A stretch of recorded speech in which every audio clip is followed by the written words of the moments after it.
Namaste students, welcome back to economics classes by Shilpa Bani. So today we will discuss about the next continuation part of your first lesson, that is introduction to microeconomics.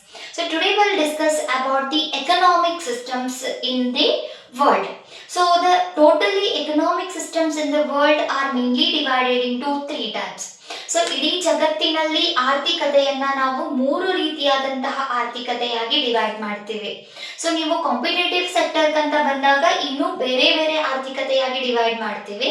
But ನಿಮ್ಮ second year syllabus ಬಂದಾಗ ಮೂರು ರೀತಿಯಾಗಿ divide ಮಾಡಿದ್ದೀವಿ. So ಯಾವ್ಯಾವುದು ಆರ್ಥಿಕತೆ ಅಂತಂದ್ರೆ first one ಏನು centrally planned economy ಅಂತ, ಕೇಂದ್ರೀಯ ಯೋಜಿತ ಆರ್ಥಿಕತೆ ಅಂತ ಹೇಳಿ ಬರುತ್ತೆ. And second one is market economy, ಮಾರುಕಟ್ಟೆ ಆರ್ಥಿಕತೆ ಅಂತ ಹೇಳಿ. ಆಮೇಲೆ ಥರ್ಡ್ ಒನ್ ಏನು ಅಂತಂದ್ರೆ ಮಿಕ್ಸ್ಡ್ ಎಕಾನಮಿ, ಮಿಶ್ರ ಆರ್ಥಿಕತೆ ಅಂತ ಹೇಳಿ.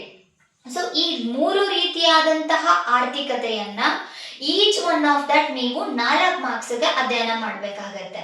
ಸೊ ಇಲ್ಲಿ ನೋಡ್ರಿ, centrally planned economy it will be asked you for 4 marks, and then explain about the market economy will be asked for 4 marks, and about mixed economy there is only 2 marks question, that is define mixed economy and give example ಅಂತ ಹೇಳಿ ಕೇಳ್ತಾರೆ. So ಈಗ one by one study ಮಾಡ್ಕೊಂತ ಹೋಗೋಣ.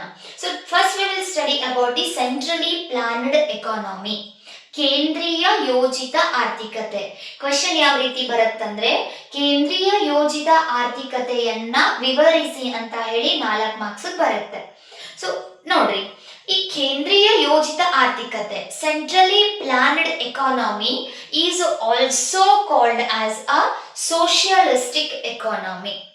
So ಕೇಂದ್ರೀಯ ಯೋಜಿತ ಆರ್ಥಿಕತೆಯನ್ನ ಇನ್ನೊಂದು ಹೆಸರಲ್ಲಿ ನಾವು ಸಮಾಜವಾದಿ ಆರ್ಥಿಕತೆ ಅಂತ ಹೇಳಿ ಕರೀತೀವಿ. So this is what you have to start with the introduction. So ಸಮಾಜವಾದಿ ಆರ್ಥಿಕತೆ ಅಂತ ಕರೀತೇವೆ. ಸೊ ಹಾಗಾದ್ರೆ what do you mean by that? So heading ಹೇಳತ್ ನೋಡ್ರಿ, centrally planned economy. It means the economy, whatever takes the decision is planned by the center. Center means what? Kendra Sarkara. So Sarkara anta heli kariತೀವಿ. Central is nothing but a central government. So whatever changes takes place in an economy, it is due to the plan made by the center. So such economy we call it as a centrally planned economy. So it means what? The plans. So ಏನ್ plants ಮಾಡ್ತಾರ ಅವರು ಅಂತಂದ್ರೆ ಒಂದು ದೇಶದಲ್ಲಿ ಎಲ್ಲಾ ಆರ್ಥಿಕ ಚಟುವಟಿಕೆಗಳನ್ನ, so ಆರ್ಥಿಕ ಚಟುವಟಿಕೆಗಳಂತಂದ್ರೆ ಏನು? ಉತ್ಪಾದನೆ, ಅನುಭೋಗ, ವಿತರಣೆ, ಆಮೇಲೆ ವಿನಿಮಯ, production, consumption, exchange and distribution. All the economic activities decision is taken by the center. Government ಅನೇ ಡಿಸಿಷನ್ ಮಾಡುತ್ತೆ. ಇಟ್ ಮೀನ್ಸ್ ನಮ್ಮ ದೇಶದಲ್ಲಿ ಏನ್ ಪ್ರೊಡಕ್ಷನ್ ಮಾಡಬೇಕು, ಎಷ್ಟು ಕ್ವಾಂಟಿಟಿದಲ್ಲಿ ಪ್ರೊಡಕ್ಷನ್ ಮಾಡಬೇಕು, ಯಾರಿಗೆಲ್ಲ ವಿತರಣೆ ಮಾಡಬೇಕು, ಆಮೇಲೆ distribution, that is what income distribution ಯಾವ ರೀತಿ ಎಲ್ಲರಿಗೂ ಆಗಬೇಕು, everything decision will be taken by the government it self. So that is what ಇಲ್ಲಿ ಬರ್ದಿದ್ದೀನಿ ನೋಡ್ರಿ, it is a government controlled economy. So ಎಲ್ಲಾ ಡಿಸಿಷನ್ಸ್ ಗವರ್ಮೆಂಟ್ನೇ ತಗೊಳ್ಳೋದ್ರಿಂದ ಇದನ್ನ ನಾವು ಸೆಂಟ್ರಲಿ ಪ್ಲಾನ್ಡ್ ಎಕಾನಮಿ ಅಂತ ಕರಿತೀವಿ. ಸೊ ಇಂತಹ ಎಕಾನಮಿ ಯಾವ್ಯಾವ ದೇಶದಲ್ಲಿ ಪ್ರೆಸೆಂಟ್ ಇದೆ? ಸೊ ಯಾವ್ಯಾವ ದೇಶದಲ್ಲಿ ಇದು ಪ್ರೆಸೆಂಟ್ ಇದೆ ಅಂತ ನೋಡಕ್ ಬಂದ್ರೆ, so Russia, China, north Korea etcetera. So ರಷ್ಯಾದಲ್ಲಿ, ಚೀನಾದಲ್ಲಿ, ನಾರ್ತ್ ಕೊರಿಯಾದಲ್ಲಿ ಇಂತಹ ಒಂದು ಆರ್ಥಿಕ ಸಿಸ್ಟಮ್ ಅನ್ನ ನಾವು ನೋಡ್ಬೋದು. So when it comes to your CA, so ಯಾರೆಲ್ಲ ಚಾರ್ಟೆಡ್ ಅಕೌಂಟೆಂಟ್ಗೋಸ್ಕರ ಓದ್ತಾ ಇದ್ದೀರಿ, ಸೇಮ್ ಸಿಲೆಬಸ್ ಎಕ್ಸ್ಪಾಂಡ್ ಮಾಡಿ ಕೊಟ್ಟಿರ್ತಾರಷ್ಟೇ. ಸೊ ಅಲ್ಲಿ ನೋಡ್ರಿ, ನಿಮ್ಮ CA ದಲ್ಲಿ ಇದು ರಷ್ಯಾ ಅಂತ ಏನಿದೆಯಲ್ಲ, so till 1972 it was present as a centrally planned economy. So 1972 ಇದೇನಾಗಿತ್ತು? ಕೇಂದ್ರೀಯ ಆರ್ಥಿಕ ಯೋಜನೆ ಆಗಿತ್ತು. ಬಟ್ ಲೇಟರ್ ಆನ್ ಈಗ ಅದೇನಾಗಿದೆ ಅಂದ್ರೆ ಕ್ಯಾಪಿಟಲಿಸ್ಟಿಕ್ ಎಕಾನಮಿ ಆಗಿದೆ ಅಂತ ಹೇಳ್ತಾರೆ. So CA syllabus concern. But ಇಲ್ಲಿ PUC ಅಲ್ಲಿ ಏನಿದೆಯಲ್ಲ, ನೀವು ಅದನ್ನ Russia, China, north Korea as it is example ಅನ್ನ ಬರೆದ್ಬೇಡಿ. ದೆನ್ ನೋಡ್ರಿ, ಸೊ ಈ ಸೆಂಟ್ರಲಿ ಪ್ಲಾನ್ಡ್ ಎಕಾನಮಿಯ ಉದ್ದೇಶ ಏನಿದೆ? So that is what is the aim of a centrally planned economy? So its aim is a social welfare. ಸಮಾಜ ಕಲ್ಯಾಣ ಇದರ ಉದ್ದೇಶ ಆಗಿರುತ್ತೆ. ಸೊ ಯಾಕಂತಂದ್ರೆ ಯಾವಾಗೆಲ್ಲ ಗೌರ್ಮೆಂಟ್ ಪ್ರೊಡಕ್ಷನ್ ಮಾಡುತ್ತೆ ಅದು ಲಾಭ ಮಾಡ್ಕೊಳ್ಳೋಗೋಸ್ಕರ ಪ್ರೊಡಕ್ಷನ್ ಮಾಡಲ್ಲ. ಇನ್ಸ್ಟೆಡ್ ಏನಕ್ಕೋಸ್ಕರ ಪ್ರೊಡಕ್ಷನ್ ಮಾಡುತ್ತೆ, ಆ ದೇಶದಲ್ಲಿರುವಂತಹ ಜನರ ಏಳಿಗೆ ಆಗಬೇಕು, ಅಭಿವೃದ್ಧಿ ಆಗಬೇಕು ಅನ್ನೋ ಒಂದು ಇಂಟೆನ್ಷನ್ ಅನ್ನ ತಲೆಯಲ್ಲಿ ಇಟ್ಕೊಂಡು ಅದು ಪ್ರೊಡಕ್ಷನ್ ಮಾಡುತ್ತೆ.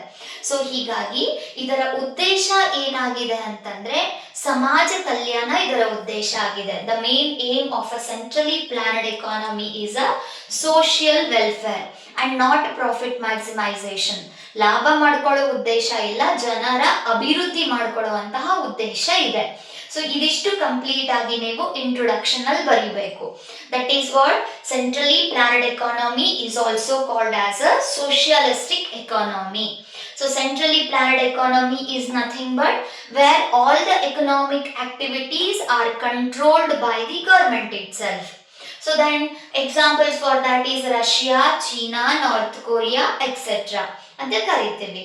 Then the main aim of the centrally planned economy is social welfare. So ಕನ್ನಡದಲ್ಲಿ ಹೇಳ್ತೀನಿ ನೋಡ್ರಿ, ಕೇಂದ್ರೀಯ ಆರ್ಥಿಕ ಯೋಜನೆ ಇದನ್ನ ಸಮಾಜವಾದಿ ಆರ್ಥಿಕತೆ ಅಂತ ಹೇಳಿ ಕರೀತಾರೆ. ಆಮೇಲೆ ಕೇಂದ್ರೀಯ ಆರ್ಥಿಕ ಯೋಜನೆ ಅಂತಂದ್ರೆ ಏನು, ಯಾವ ಎಲ್ಲಾ ದೇಶಗಳಲ್ಲಿ ಎಲ್ಲಾ ಆರ್ಥಿಕ ಚಟುವಟಿಕೆಗಳನ್ನ ಸರ್ಕಾರವೇ ನಿರ್ಧಾರ ಮಾಡುತ್ತೋ ಅಂತಹ ಆರ್ಥಿಕತೆಯನ್ನ ನಾವು ಕೇಂದ್ರೀಯ ಯೋಜಿತ ಆರ್ಥಿಕತೆ ಅಂತ ಹೇಳಿ ಕರಿತೀವಿ.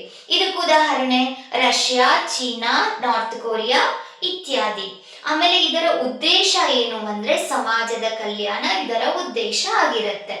ಇನ್ನು ನೆಕ್ಸ್ಟ್ ನೋಡ್ರಿ, ಇದು ಒಂದಾಯ್ತು. ಇನ್ ನೆಕ್ಸ್ಟ್ ಏನ್ ಬರೀತೀರಿ ಅಂತಂದ್ರೆ, so regarding central problems of a economy. So last class ಅಲ್ಲಿ ಸೆಂಟ್ರಲ್ ಪ್ರಾಬ್ಲಮ್ಸ್ ಆಫ್ ಎಕಾನಮಿ ಬಗ್ಗೆ ಒಂದು ಕ್ಲಾಸ್ ಮಾಡಿದ್ದೇನೆ. ಸೊ ಅದನ್ನ ರಿಗಾರ್ಡಿಂಗ್ ಸೆಂಟ್ರಲ್ ನಾನು ಹೇಳಿದೆ, ಪ್ರತಿಯೊಂದು ದೇಶ ಅದು ಡೆವಲಪ್ಡ್ ನೇಷನ್ ಆಗಿರ್ಲಿ, ಅಂಡರ್ ಡೆವಲಪ್ಡ್ ಆಗಿರ್ಲಿ, ಡೆವಲಪಿಂಗ್ ಆಗಿರ್ಲಿ, ಸೊ ಅಭಿವೃದ್ಧಿ ಹೊಂದಿದ ದೇಶ ಆದ್ರೂ ಕೂಡ ಅಲ್ಲೂ ಕೂಡ ರಿಸೋರ್ಸಸ್ ಸ್ಕ್ಯಾರ್ಸಿಟಿ ಇರುತ್ತೆ. ಸೊ ಅಲ್ಲೂ ಕೂಡ ಪ್ರಾಬ್ಲಮ್ಸ್ ಅರೈಸ್ ಆಗುತ್ತೆ. ಸೊ ಅದೇ ರೀತಿ ಈ ಸೆಂಟ್ರಲಿ ಪ್ಲಾನ್ಡ್ ಎಕಾನಮಿಯಲ್ಲಿ ಆ 3 ಸೆಂಟ್ರಲ್ ಪ್ರಾಬ್ಲಮ್ಸ್ ಅನ್ನ ಯಾವ ರೀತಿ ಸೊಲ್ಯೂಷನ್ ಕೊಡ್ತಾರೆ ಅನ್ನೋದನ್ನ ನೋಡೋಣ. ಸೊ ಮೊದಲಿಗೆ ನೋಡ್ರಿ, ರಿಗಾರ್ಡಿಂಗ್ ವಾಟ್ ಟು ಪ್ರೊಡ್ಯೂಸ್, ಏನನ್ನ ಉತ್ಪಾದನೆ ಮಾಡಬೇಕು ಅಂತ ಕ್ವೆಶನ್ ಬಂದಾಗ ಇಂತಹ ರಾಜ್ಯದಲ್ಲಿ ಅಥವಾ ಇಂತಹ ದೇಶಗಳಲ್ಲಿ ಸೊ ಎಂತಹ ವಸ್ತುಗಳನ್ನ ಅವ್ರು ಉತ್ಪಾದನೆ ಮಾಡ್ತಾರೆ ಅಂದ್ರೆ ನೆಸೆಸರಿ ಗೂಡ್ಸ್ ಅನ್ನ ಉತ್ಪಾದನೆ ಮಾಡ್ತಾರೆ. ಅತಿ ಅವಶ್ಯಕವಾಗಿರುವಂತಹ ವಸ್ತುಗಳ ಬಗ್ಗೆ ಉತ್ಪಾದನೆಗೆ ಜಾಸ್ತಿ ಕಾನ್ಸಂಟ್ರೇಷನ್ ಕೊಡ್ತಾರೆ. ಇಟ್ ಮೀನ್ಸ್ ಜನರ ಅಭಿವೃದ್ಧಿಗಾಗಿ ಬೇಕಾಗಿರುವಂತಹದ್ದು, ಹಸಿವು ಮುಕ್ತ ಆಗಿರ್ಲಿಕ್ಕೆ ಆಹಾರ ಧಾನ್ಯಗಳನ್ನ ಉತ್ಪಾದನೆ ಮಾಡೋದು, ಎಜುಕೇಶನ್, ಫ್ರೀ ಎಜುಕೇಶನ್ ಕೊಡೋದು, ಹೆಲ್ತ್ ಫೆಸಿಲಿಟೀಸ್ ಕೊಡೋದು. ಸೊ ಕಂಪ್ಲೀಟ್ ಆಗಿ for the welfare of the people whatever is necessary, such products are produced in the centrally planned economy. Then next one, how to produce ಅಂತ ಹೇಳಿ ಬಂದಾಗ ಯಾವ ರೀತಿ ಉತ್ಪಾದನೆ ಮಾಡ್ತಾರೆ, ಹೇಗೆ ಉತ್ಪಾದನೆ ಮಾಡ್ತಾರೆ. So as you already know, how to produce is depend on the 2 types of technology. One is labor intensive technology and another one is capital intensive technology. In centrally planned economy, it is concentrated on labor intensive. So ಎದ್ರ ಮೇಲೆ concentrate ಮಾಡ್ತಾರೆ, ಹೇಗೆ ಉತ್ಪಾದನೆ ಮಾಡಬೇಕು ಅಂತಂದಾಗ ಶ್ರಮ ಸಾಂದ್ರ ತಂತ್ರಜ್ಞಾನವನ್ನ ಇವ್ರು ಯೂಸ್ ಮಾಡ್ತಾರೆ. ಸೊ ಯಾಕೆ ಶ್ರಮ ಸಾಂದ್ರ ತಂತ್ರಜ್ಞಾನ ಮೀನಿಂಗ್ ಗೊತ್ತು. ಶ್ರಮ ಸಾಂದ್ರ ತಂತ್ರಜ್ಞಾನ ಅಂತಂದ್ರೆ ಏನು, ಒಂದು ವಸ್ತುವನ್ನ ಉತ್ಪಾದನೆ ಮಾಡ್ಲಿಕ್ಕೆ ಹೆಚ್ಚಿಗೆ ಲೇಬರ್ಸ್ ಅನ್ನ ಯೂಸ್ ಮಾಡಿ ಕಡಿಮೆ ಬಂಡವಾಳವನ್ನ, ಕ್ಯಾಪಿಟಲ್ ಅನ್ನ ಯೂಸ್ ಮಾಡಿದ್ರೆ ಅದು ಶ್ರಮ ಸಾಂದ್ರ ತಂತ್ರಜ್ಞಾನ ಆಗತ್ತೆ. ಸೊ ಹೀಗಾಗಿ so centrally planned economy, welfare of the people. So that's why ಅಲ್ಲಿ ಅನ್ಎಂಪ್ಲಾಯ್ಮೆಂಟ್ ರಿಡಕ್ಷನ್ ಮಾಡಬೇಕು, ನಿರುದ್ಯೋಗ ಕಡಿಮೆ ಮಾಡಬೇಕು, ಉದ್ಯೋಗ ಜನರನ್ನ ಜಾಸ್ತಿ ಮಾಡಬೇಕು. ಸೊ ಉದ್ಯೋಗ ಜಾಸ್ತಿ ಆದ್ರೆ ಆದಾಯನೂ ಜಾಸ್ತಿ ಆಗತ್ತೆ, ಆಟೋಮೆಟಿಕ್ ಜನರ ತಮ್ಮ ಜೀವನದಲ್ಲಿ ಸುಧಾರಣೆ ಆಗ್ತಾರೆ. ಹೀಗಾಗಿ ಇಲ್ಲಿ ಇಂತಹ ದೇಶಗಳು ಮೇನ್ ಆಗಿ ಕಾನ್ಸಂಟ್ರೇಟ್ ಮಾಡೋದು ಲೇಬರ್ ಇಂಟೆನ್ಸಿವ್ ಟೆಕ್ನಾಲಜಿ, ಶ್ರಮ ಸಾಂದ್ರ ತಂತ್ರಜ್ಞಾನದ ಮೇಲೆ. ಇನ್ ಲಾಸ್ಟ್ ಕ್ವಶನ್ ಏನ್ ಬರುತ್ತೆ, for whom to produce. So ಇಲ್ಲಿ ಏನನ್ನ ಉತ್ಪಾದನೆ ಮಾಡಬೇಕು, ನೆಸೆಸರಿ ಗುಡ್ ಸೆಲೆಕ್ಷನ್ ಆಯ್ತು. ಹೇಗೆ ಉತ್ಪಾದನೆ ಮಾಡಬೇಕು, ಲೇಬರ್ ಇಂಟೆನ್ಸಿವ್ ಟೆಕ್ನಾಲಜಿ. ಯಾರಿಗಾಗಿ ಉತ್ಪಾದನೆ ಮಾಡಬೇಕು ಅಂದ್ರೆ ಇವರು ಮೇನ್ ಆಗಿ ಕಾನ್ಸಂಟ್ರೇಷನ್ ಕೊಡೋದು ಬಡ ಜನರ ಮೇಲೆ. It means they will give a concentration mainly on the poor people. So ಯಾರು ಬಡವರಿದ್ದಾರೆ ಅವರ ಏಳಿಗೆಯನ್ನ ಮೊದಲು ಕಾನ್ಸಂಟ್ರೇಷನ್ ಕೊಟ್ಟು ವಸ್ತುಗಳನ್ನು ಇವರು ಉತ್ಪಾದನೆ ಮಾಡ್ತಾರೆ. So this is what complete about the centrally planned economy, ಕೇಂದ್ರೀಯ ಯೋಜಿತ ಆರ್ಥಿಕತೆ. ಸೊ ಇಷ್ಟು ಪಾಯಿಂಟ್ಸ್ ನಿಮ್ಮ ಆನ್ಸರ್ ಅಲ್ಲಿ ಇದ್ರೆ ನಿಮಗೆ 4 ಮಾರ್ಕ್ಸ್ ಬರುತ್ತೆ. ಸೊ ಇದನ್ನೇ ಎಕ್ಸ್ಪಾಂಡ್ ಮಾಡಿ ಎಕ್ಸ್ಪ್ಲನೇಷನ್ ಮಾಡಿ ಬರಿಬೇಕು. ಅಂಡ್ ಈವನ್ ನಾನು ಇಲ್ಲಿ ಕ್ಲಾಸ್ ನಿಮಗೆ ಇಷ್ಟೇ ಹೇಳ್ತಿದ್ದೀನಿ, ನೋಟ್ಸ್ ಎಲ್ಲಿ ಸಿಗುತ್ತೆ ಅಂತಂದ್ರೆ ನಂದು ಇನ್ಸ್ಟಾ ID ಇದೆ, ನಿಮಗೆ ನೀಡ್ ಇತ್ತಂದ್ರೆ ಕಮೆಂಟ್ ಮಾಡಿ, ಅದ್ರಲ್ಲಿ ನನ್ನ ಇನ್ಸ್ಟಾ ID ಶೇರ್ ಮಾಡ್ತೀನಿ. ಅದ್ರಲ್ಲಿ ಪ್ರತಿ ಒಂದು ಲೆಸನ್ಸ್ ಅಲ್ಲೂ ಕೂಡ ನಾನು ದಟ್ ಈಸ್ ಎಕ್ಸ್ಪ್ಲನೇಷನ್ ಕೊಟ್ಟಿದ್ದೀನಿ, ನೋಟ್ಸ್ ಕಂಪ್ಲೀಟ್ ಎಕ್ಸ್ಪ್ಲನೇಷನ್ ಕೊಟ್ಟಿದ್ದೀನಿ. ಲೈಕ್ 4 ಮಾರ್ಕ್ಸ್ ಬೇರೆ, 6 ಮಾರ್ಕ್ಸ್ ಬೇರೆ, then MCQ fill in the blanks complete explanation ಇದೆ. ಸೊ ಅಷ್ಟು ನಿಮಗೆ ಅದರಲ್ಲಿ ಕಂಪ್ಲೀಟ್ ನೋಟ್ಸ್ ಸಿಗ್ಲಿಲ್ಲ ಅಂತ ಅಂದ್ರೂ ಕೂಡ ನೀವು ನಂಗೆ ಮೆಸೇಜ್ ಹಾಕಿ, ಸೊ ನಾನು ನಿಮಗೆ PDF ಅನ್ನ ಸೆಂಡ್ ಮಾಡ್ಕೊಡ್ತೀನಿ. ಕಂಪ್ಲೀಟ್ ನಾನೇ ರೆಡಿ ಮಾಡಿರುವಂತಹ ನೋಟ್ಸ್ ಇದೆ. ದೆನ್ ನೆಕ್ಸ್ಟ್ ನೋಡ್ರಿ, next comes is about the market economy. So that is ಇದು ಸಪ್ರೇಟ್ ಆಗಿ ನಿಮಗೆ 4 ಮಾರ್ಕ್ಸ್ ಕ್ವಶನ್ ಬರುತ್ತೆ. ಲಾಸ್ಟ್ ಇಯರ್ ಕ್ವಶನ್ ಪೇಪರ್ ಅಲ್ಲಿ ಇದು ಬಂದಿತ್ತು. So that is market economy, ಮಾರುಕಟ್ಟೆ ಆರ್ಥಿಕತೆಯ ಬಗ್ಗೆ ವಿವರಣೆ ನೀಡಿ ಅಂತ ಹೇಳಿ. ಸೊ ಇಲ್ಲಿ ಇಂಟ್ರೊಡಕ್ಷನ್ ಏನ್ ಬರೀತೀರಿ? So market economy is also called as a capitalistic economy. So ಮಾರುಕಟ್ಟೆ ಆರ್ಥಿಕತೆಯನ್ನ ನಾವು ಇನ್ನೊಂದು ಹೆಸರಲ್ಲಿ ಏನಂತ ಕರಿತೀವಿ ಅಂತಂದ್ರೆ ಬಂಡವಾಳಶಾಹಿ ಆರ್ಥಿಕತೆ ಅಂತ ಕರೀತೀವಿ. So this is capitalistic economy is nothing but ಬಂಡವಾಳಶಾಹಿ ಆರ್ಥಿಕತೆ. ಸೊ ಹಾಗಾದ್ರೆ ಮೀನಿಂಗ್ ಏನಂತ ನೋಡ್ರಿ. Market economy is nothing but the economy where all the economic activities are controlled by the private entrepreneurs or market mechanism. This is called as market economy. ಇದು 1 marks ಗೆ separate question ಕೇಳಬಹುದು ನಿಮಗೆ. So once again I'll repeat, market economy is nothing but it is a economy where all the economic activities means again production, consumption, exchange and distribution. All the economic activities are controlled by the private entrepreneurs and market mechanism. So ಕನ್ನಡದಲ್ಲಿ ನೋಡ್ರಿ, ಮಾರುಕಟ್ಟೆ ಆರ್ಥಿಕತೆ ಅಂದ್ರೆ ಒಂದು ಆರ್ಥಿಕತೆಯಲ್ಲಿ ಎಲ್ಲಾ ಆರ್ಥಿಕ ಚಟುವಟಿಕೆಗಳನ್ನ, ಆರ್ಥಿಕ ಚಟುವಟಿಕೆ ಅಂದ್ರೆ ಉತ್ಪಾದನೆ, ಅನುಭೋಗ, ವಿನಿಮಯ, ವಿತರಣೆ, ಇವೆಲ್ಲಾ ಆರ್ಥಿಕ ಚಟುವಟಿಕೆಗಳನ್ನ ಖಾಸಗಿ ಉದ್ಯಮಿಗಳೇ ಅದನ್ನ ನಿಯಂತ್ರಿಸುವಂತಿದ್ರೆ ಅದನ್ನ ನಾವೇನಂತ ಕರಿತೀವಿ? ಮಾರುಕಟ್ಟೆ ಆರ್ಥಿಕತೆ ಅಂತ ಕರಿತೀವಿ. ಸಿ ಒನ್ಸ್ ಅಗೇನ್, ಎಲ್ಲಾ ಆರ್ಥಿಕ ಚಟುವಟಿಕೆಗಳನ್ನ ಖಾಸಗಿ ಉದ್ಯಮಿಗಳೇ ನಿಯಂತ್ರಿಸುವಂತಿದ್ರೆ ಅದು ಮಾರುಕಟ್ಟೆ ಆರ್ಥಿಕತೆ ಆಗುತ್ತೆ. ಸೊ ಇಟ್ ಮೀನ್ಸ್ ಖಾಸಗಿ ಉದ್ಯಮಿಗಳು, ಪ್ರೈವೇಟ್ ಎಂಟರ್ಪ್ರಿನಿಯರ್ಸ್ ಅಂತಂದ್ರೆ ಏನು? ಸಿ ಎಕ್ಸಾಂಪಲ್, ನೀವು ಮಾರುಕಟ್ಟೆಗೆ ಹೋಗಿರ್ತೀರಿ. So to buy vegetables, fruits, whatever it may be, ಮಾರ್ಕೆಟ್ಗೆ ಹೋಗಿರ್ತೀರಿ, ವಿತ್ ಯೋರ್ ಮದರ್ ಹೋಗಿರ್ತೀರಿ. So does anybody controls there? ನೀವು ಇಷ್ಟೇ ಗೂಡ್ಸ್ ಅನ್ನ ತಗೊಳ್ಬೇಕು, ಇಷ್ಟೇ ಪ್ರೈಸ್ ಕೊಟ್ಟು ತಗೋಬೇಕು, ಜಾಸ್ತಿ ಫ್ರೂಟ್ಸ್ ತಗೊಳ್ಳೋ ಹಂಗಿಲ್ಲ, ಬರೀ 1 kg ತಗೊಂಡೋಗ್ಬೇಕಂತ ಯಾರಾದ್ರೂ ನಿಮ್ಮನ್ನ ಕಂಟ್ರೋಲ್ ಮಾಡ್ತಾರಾ? ಇಲ್ಲ. ಅಥವಾ ಅವ್ರು ಫಿಕ್ಸ್ ಮಾಡಿರುವಂತಹ ಪ್ರೈಸ್ ಅಲ್ಲಿ ಬೇಡ ಆಡಿದ್ರೆ 1-2-3 ರೂಪಾಯಿ ಚೇಂಜಸ್ ಆಗ್ಬಹುದು. ಸೊ ಅದಕ್ಕಿಂತ ಚೇಂಜಸ್ ಮಾಡ್ಕೊಡ್ತಾರಾ? ಇಲ್ಲ. Does government interferes in that? Nothing. So that is what, ಇಲ್ಲಿ ಗವರ್ಮೆಂಟ್ ಕಂಟ್ರೋಲ್ ಇರಲ್ಲ. So there is no direct control in this economy. Everything is decided by the private entrepreneurs. So that is what it is called as a market economy. Then examples, ಯಾವ್ಯಾವ ದೇಶದಲ್ಲಿ ಇಂತಹ economy present ಇದೆ ಅಂದ್ರೆ example that is USA, UK, Japan, Australia, Germany, some of the developed countries. So ಇಂತಹ ಎಲ್ಲಾ ದೇಶಗಳಲ್ಲೂ ಮಾರುಕಟ್ಟೆ ಆರ್ಥಿಕತೆಯನ್ನೇ ನೋಡ್ತೀವಿ ನಾವು. That is USA, UK, Australia, Japan, Germany etcetera. Then see, so ಇದರ ಉದ್ದೇಶ ಏನು? ಸೊ ಇಂತಹ ಆರ್ಥಿಕತೆಯ ಉದ್ದೇಶ ಏನಿರುತ್ತೆ? ಇವರ ಉದ್ದೇಶ ಯಾವಾಗ್ಲೂ ಸಮಾಜದ ಕಲ್ಯಾಣ ಇರಲ್ಲ, ಸೋಷಿಯಲ್ ವೆಲ್ಫೇರ್ ಇರಲ್ಲ, but instead their aim is profit maximisation, ಗರಿಷ್ಠ ಲಾಭವನ್ನ ಮಾಡ್ಕೊಳ್ಳೋದು ಉದ್ದೇಶ ಇರುತ್ತೆ. Because every private people, that is every private person invest his amount because of getting a profit, right? So ಈಗ ನೀವೇ ನೋಡ್ರಿ, ಯಾವ್ದಾದ್ರು ಒಂದು ಬಿಸ್ನೆಸ್ ಮಾಡ್ತಿರ್ತೀರಿ, ಏನೋ ಒಂದು ಗೂಡ್ಸ್ ಅನ್ನ, ಸ್ಪೆಷಲಿ ಫುಡ್ ಗ್ರೇನ್ಸ್ ಅನ್ನೇ ತಯಾರು ಮಾಡುವಂತಹ, ಪ್ಯಾಕೆಟ್ ಮಾಡಿ ಮಾರಾಟ ಮಾಡುವಂತ ಒಂದು ಕಂಪನಿ ಸ್ಟಾರ್ಟ್ ಮಾಡಿದ್ದೀರಿ ಅಂತ ತಿಳ್ಕೊಳ್ರಿ. ಸೊ ಏನು ಉದ್ದೇಶ ಇರುತ್ತೆ? Does you give it free ಆಗಿ ಎಲ್ಲರಿಗೂ ಡಿಸ್ಟ್ರಿಬ್ಯೂಟ್ ಮಾಡ್ತೀರಿ? ಹೋಗ್ಲಿ ಬಿಡು ನಂದು ಆಸ್ತಿ ಐತಿ ಎಲ್ಲರೂ ತಿನ್ಲಿ ಅಂತ ಕೊಡ್ತೀರಿ?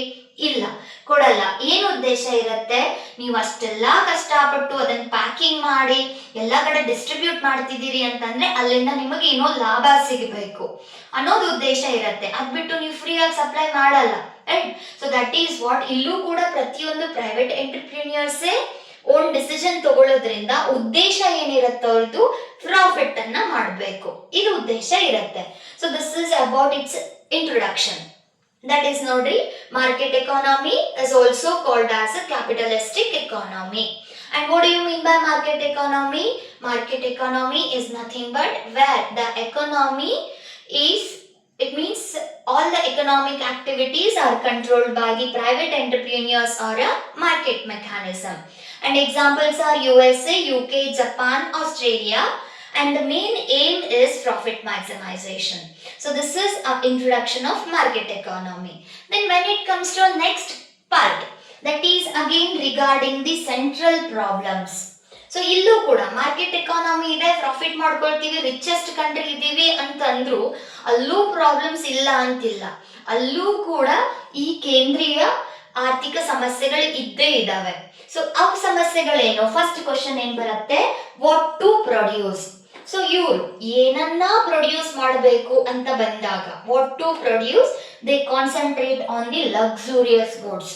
ಯಾವಾಗ್ಲೂ ಕೂಡ ಅತ್ಯಮೂಲ್ಯವಾದಂತಹ ಲಕ್ಸುರಿಯಸ್ ಗೂಡ್ಸ್ ಮೇಲೆ ಇವ್ರು ಏನ್ ಮಾಡ್ತಾರೆ? ಕಾನ್ಸಂಟ್ರೇಟ್ ಮಾಡ್ತಾರೆ.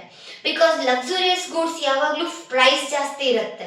Based on that you can make a profit, right? So that is what they make a concentration on the luxurious goods. And second one, how to produce ಅಂತ ಬಂದಾಗ, ಹೇಗೆ ಉತ್ಪಾದನೆ ಮಾಡಬೇಕು ಅಂತ ಬಂದಾಗ, ಇಲ್ಲಿ private peoples they concentrate more on a capital intensive. It means ಅತಿ ಹೆಚ್ಚು ಮಷಿನ್ಸ್ ಗಳನ್ನ ಬಳಸೋದು, ಪ್ರೊಡಕ್ಷನ್ ಅನ್ನ ಜಾಸ್ತಿ ಮಾಡೋದು. ಸೊ ಪ್ರೊಡಕ್ಷನ್ ಜಾಸ್ತಿ ಆದ್ರೆ unemployment is not concentrated on dum. So ಅವ್ರಿಗೆ ಎಂಪ್ಲಾಯ್ಮೆಂಟ್ ಸಿಗತ್ತೆ ಬಿಡತ್ತೆ, ಅವ್ರಿಗೆ ಅದ್ರ ಉದ್ದೇಶ ಇಲ್ಲ. ಕಡಿಮೆ ಕಾಸ್ಟ್ ಅಲ್ಲಿ ಹೆಚ್ಚಿಗೆ ಲಾಭ ಮಾಡ್ಕೊಬೇಕು. ಸೊ ಅದಕ್ಕಾಗಿ ಇವ್ರು ಮೇನ್ ಕಾನ್ಸಂಟ್ರೇಷನ್ ಎಲ್ಲಿ ಮಾಡ್ತಾರೆ? ಕ್ಯಾಪಿಟಲ್ ಇಂಟೆನ್ಸಿವ್ ಅಲ್ಲಿ ಮಾಡ್ತಾರೆ. If labours wages are less, ಒಂದ್ ವೇಳೆ ಕೂಲಿ ದರ ಏನಾದ್ರೂ ಕಡಿಮೆ ಇದ್ರೆ ಲೇಬರ್ಸ್ ಅನ್ನು ಕೂಡ ಜಾಸ್ತಿ ಯೂಸ್ ಮಾಡ್ತಾರೆ. ಅದೇ ವೇಜಸ್ ಜಾಸ್ತಿ ಆದ ಹಾಗೆ ಲೇಬರ್ಸ್ ಅನ್ನ ಕಂಪನಿಯಿಂದ ತೆಗೆದು ಹಾಕ್ತಾರೆ, ಮತ್ತೆ ಮಷೀನ್ಸ್ ಅನ್ನ ಬಳಕೆ ಮಾಡ್ತಾರೆ. ಒಟ್ನಲ್ಲಿ ಉದ್ದೇಶ ಕಡಿಮೆ ವೆಚ್ಚ ಆಗ್ಬೇಕು, ಹೆಚ್ಚಿಗೆ ಲಾಭ ಆಗ್ಬೇಕು. ಅಂಡ್ ಲಾಸ್ಟ್ ಒನ್, ಯಾರ ಮೇಲೆ ಇವ್ರು ಕಾನ್ಸಂಟ್ರೇಷನ್ ಮಾಡ್ತಾರೆ? It means for home to produce, ಯಾರಿಗಾಗಿ ವಸ್ತುಗಳನ್ನ ಉತ್ಪಾದನೆ ಮಾಡ್ತಾರೆ ಅಂತ ಬಂದಾಗ they concentrate more on the rich people. So rich peoples ಎಂತಹ ಪ್ರಾಡಕ್ಟ್ಸ್ ಅನ್ನ, that is branded things use ಮಾಡ್ತಾರೆ, ಅಂತ ವಸ್ತುಗಳನ್ನ ಇವರು ಪ್ರೊಡ್ಯೂಸ್ ಮಾಡೋದು. Because they see that they are afforded to buy it or not. So ನಾವು ಸಿಕ್ಕಾಪಟ್ಟೆ ಕಾಸ್ಟ್ಲಿ, ಈಗ ಒಂದಿಷ್ಟು ಬೈಕ್ಗಳು, ಕಾರುಗಳು ಸಿಕ್ಕಾಪಟ್ಟೆ ಕಾಸ್ಟ್ಲಿ ಅಲ್ಲಿ ಬರ್ತಾವ. So normal people like 6 to 7 lakhs ಅಲ್ಲಿ ಒಂದು ಕಾರ್ ತಗೊಳ್ತಾರೆ. ಅದೇ ರಿಚೆಸ್ಟ್ ಪೀಪಲ್ ಏನ್ ಮಾಡ್ತಾರೆ? ತಮ್ಮ ಡಿಗ್ನಿಟಿಯನ್ನ ಮೇಂಟೈನ್ ಮಾಡ್ಕೊಳ್ಳಿಕ್ಕೆ 1,70,00,000 ಕೊಟ್ಟು ಡಿಫೆಂಡರ್ ತಗೋತಾರೆ. ಸೊ ದಟ್ ಈಸ್ ವಾಟ್, ಅಂತಹ ವಸ್ತುಗಳ ಮೇಲೆ ಇವ್ರು ಜಾಸ್ತಿ ಕಾನ್ಸಂಟ್ರೇಟ್ ಮಾಡೋದು. ಇಟ್ ಮೀನ್ಸ್ ಅವ್ರದಲ್ಲಿ ಸ್ಟೇಟಸ್ ತೋರಿಸ್ಕೊಳ್ಳಿಕ್ಕೆ ಲಕ್ಸುರಿಯಸ್ ಗೂಡ್ಸ್ ಅನ್ನ ತಗೊಳ್ತಾರೆ, ಇವ್ರು ಅಂತ ವಸ್ತುಗಳನ್ನ ಮಾರಾಟ ಮಾಡಿ ಪ್ರಾಫಿಟ್ ಮಾಡ್ಕೊಂತಾರೆ. So this is what, market ಅಲ್ಲಿ ಯಾವ ವಸ್ತು ಜಾಸ್ತಿ ಡಿಮಾಂಡ್ ಅಲ್ಲಿ ಇರುತ್ತೋ ಅಂತಹ ವಸ್ತುಗಳನ್ನೇ ಇವ್ರು ಪ್ರೊಡಕ್ಷನ್ ಮಾಡೋದು. ಈಗ ಸದ್ಯಕ್ಕೆ ಮಹೇಂದ್ರ ತಾರ್ ಇದೆಯಾ, ತಾರ್ ಜಾಸ್ತಿ ಪ್ರೊಡಕ್ಷನ್ ಮಾಡೋದು. ಅದು ಬಿಟ್ಟು ಇನ್ನು ನೆಕ್ಸ್ಟ್ ಯಾವ್ದು ಡಿಫೆಂಡರ್ ಬರುತ್ತಾ, ಅದನ್ನ ಪ್ರೊಡಕ್ಷನ್ ಮಾಡೋದು. So that is what they concentrate more on the goods which presently demanded in the market. So this is what about the market economy. So ಇಲ್ಲಿ ಜಸ್ಟ್ ಸ್ಲೈಟ್ ಡಿಫರೆನ್ಸಸ್ ಏನಿದೆ ನೋಡ್ರಿ. Centrally planned economy is called as a socialistic economy, ಸಮಾಜವಾದಿ ಆರ್ಥಿಕತೆ ಅಂತ ಕರಿತೀವಿ. But ಇದನ್ನ capitalistic economy, ಬಂಡವಾಳಶಾಹಿ ಆರ್ಥಿಕತೆ ಅಂತ ಕರಿತೀವಿ.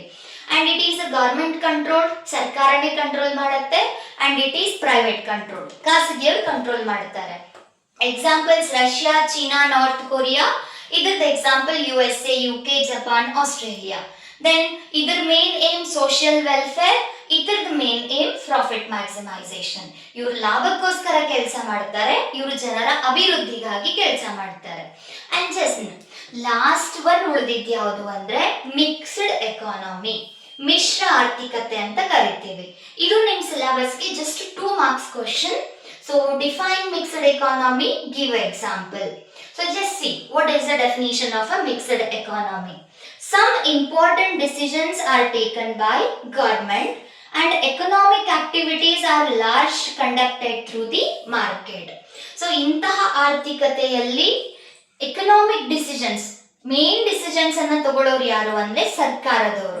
ಸೊ ಲಾ ಅಂಡ್ ಆರ್ಡರ್, ಆಮೇಲೆ ಎಷ್ಟು ಪ್ರೊಡಕ್ಷನ್ ಮಾಡಬೇಕು, ಸಮ್ ಇಂಡಸ್ಟ್ರೀಸ್ ಮೇಲೆ ಹಿಡಿತಾ ಇರೋದು ಎಲ್ಲಾನು ಯಾರಿಂದ ಇರುತ್ತೆ? It is by the government.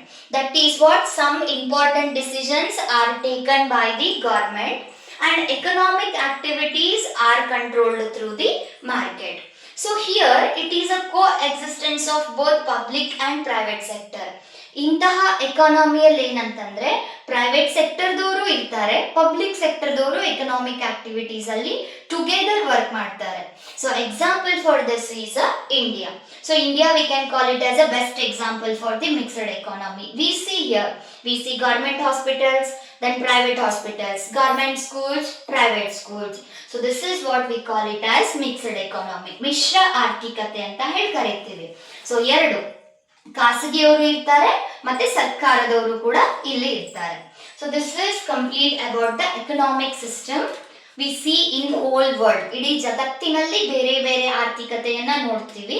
ಆಮೇಲೆ ಬೇರೆ ಬೇರೆ ಆರ್ಥಿಕತೆಗಳು ಇರೋಷ್ಟು ಸಂಪನ್ಮೂಲವನ್ನ ಯಾವ ರೀತಿ ಯುಟಿಲೈಸ್ ಮಾಡ್ಕೊಂತಾರೆ ಅನ್ನೋದನ್ನ ನೋಡ್ತೀವಿ. ಇನ್ನು next topic, so that is production possibility frontier, next ಕ್ಲಾಸಲ್ಲಿ ಡಿಸ್ಕಷನ್ ಮಾಡೋಣ. Thank you.